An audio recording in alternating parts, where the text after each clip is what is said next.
From WRAL News and the Capital Broadcasting Podcast Network, this is your Coronavirus News Brief for Friday, March 26th. I'm Mark Boyle. With children going back to school and many adults going back into the office, doctors are dealing with another side effect of the pandemic, weight gain. From children to adults, Debra Morgan spoke with a doctor about how pandemic-era lifestyles are to blame and found out what you can do to make changes. A peer-reviewed study published this week suggests many adults under stay-at-home orders gained roughly 2 pounds a month. Children are expected to be impacted as well following a year of screen time and much less outdoor activity. Joining us to talk about this tonight from the West Coast is Dr. Julia Nordgren, a pediatric and weight management specialist at the Palo Alto Medical Foundation, also known as Dr. Julia Cooks. She has the unique distinction of being a physician and a trained chef. Dr. Nordgren, as many children here return to traditional classroom settings, how has remote learning affected their engagement in physical activity? Oh man, it has been so tough on these kids, just being home all day and not getting to get out and walk to school and walk around campus, to participate in PE, and to have their sports. These kids have really lost a lot in terms of their physical activity. They can't just run out and play with their friends at the park.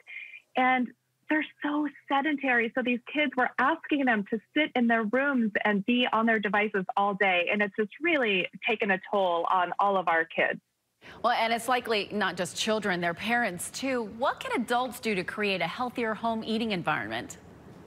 Oh, that's such a great question. I mean, it's been really hard for everyone. And parents are tired too. We're exhausted. We're working from home. It's hard to cook every day, to have healthy meals available. But the first step is when things aren't going well, take a look at how things are going. Feel free to course correct.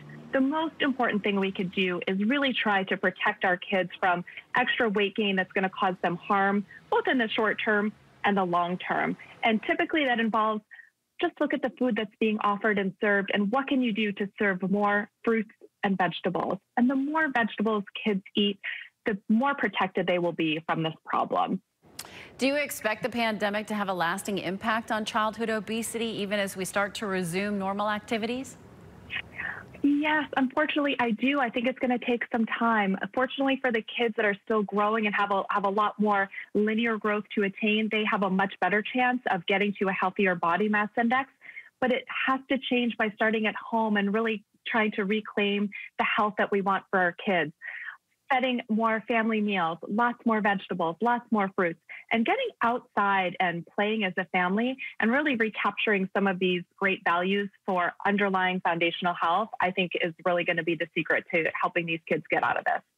Boy, we do have a lot of wonderful parks here in our part of North Carolina. Yes, my husband and myself, we've been out there on the trails probably more than ever since this pandemic has kind of forced us to find new ways to be able to exercise. And the same is true for kids. You know, they really want to be outside. They might not ask their parents to go outside with them, but they really do benefit from getting outside and walking the dog and throwing a football around and playing a game and having fun. And that's such important family time that we all really need more of.